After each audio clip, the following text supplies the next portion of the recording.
soul ties and men too. No. Umuntu wesifazane, umzimba womuntu wesifazane ithempela laNkulunkulu. Umuntu wesifazane unesitsha. Umuntu wesifazane wakha isizwe. Umuntu wesifazane uyakhulelwa amithe for 9 months. Uyisitsha, uyindishi kaNkulunkulu wena. As umuntu wesifazane.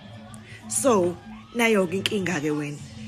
When you sleep around, uwena one-affect enkulu kunomuntu wesilisa. Umuntu wesilisa akanaso isitsha. Umuntu wesilisa uyathulula nje.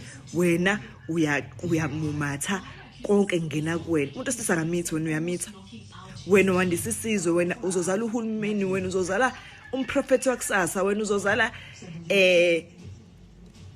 abantu abakhulu. But menzo uhamba nilala around. Leso sitsha sakho siyangcola. Umphefumulo wakho uyangcola. Ispirit sakho siyangcola. Isoul. So stop telling